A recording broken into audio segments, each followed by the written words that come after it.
Hey guys, so today what we're going to talk about is the salt and pepper cory, or the the Habrosus catfish, or Habrosus corydora.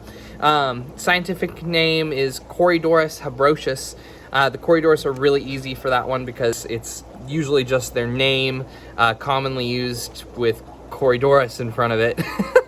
But anyways, the Corydoras habrosus are one of my favorite corys because they're very, very small. They're very, very cute. They are great to go in bigger tanks, and you can get more of them because they are cheap and they're easy to find. And also because they are so small, you can fit more in smaller tanks. They're really, really easy to take care of. They're from South America in the Orinoco Basin. I'm very surprised that I said that right on the first time. But they are a schooling catfish. They like to be all together. When I say schooling, I like to do schools of 6 or more. A lot of people say a school of 3 is totally fine. That is fine, I guess, but they would much rather be in a school of 6 or more. They'll be a lot more comfortable, and you'll be able to see that behavior a lot better.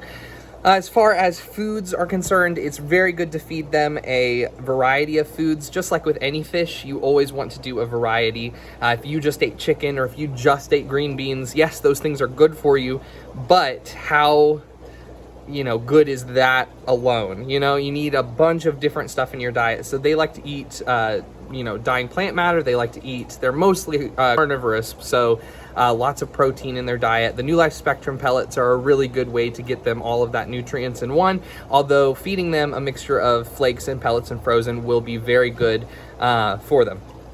The other thing about these fish, as far as breeding, I know a lot of you don't breed them, but it's good information to be out there.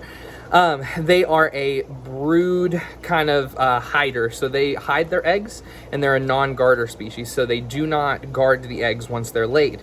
The most attention they are given is when the male and female are breeding, which will be the male protects the female from other males of the same species while she's laying their eggs, so that that male can fertilize the eggs and not other males, which is not exactly protection of the eggs, more rather the protection of the females.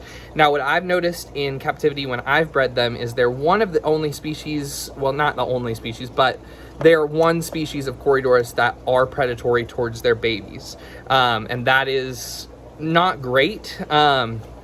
They come out really, really, really tiny, and the parents aren't, especially in smaller tanks, if they don't have anywhere to hide, they look like food, unfortunately, which is not great. And then also there have been reports of them being egg eaters. They forget that those are even their eggs.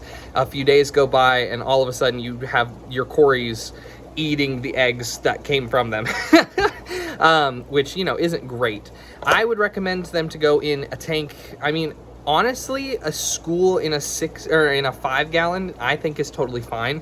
Like 6 of them in a 5-gallon with something else in there, like a betta or something of that nature, like a scarlet baddis maybe, or sparkling grami, I think would be a totally fun tank. But most of the time people say 10 or more because you have to have so many of them. And a lot of times, as we know, if you have a fish in a tank, you're not just gonna want to keep 2 types of fish, you're gonna want like 3 or 4. So yeah, no, as far as parameters are concerned, they can withstand a very large variety of parameters. They like it warmer, so 77 to like 82 is totally fine. 76 is where I've kept them before, and they did great. They bred.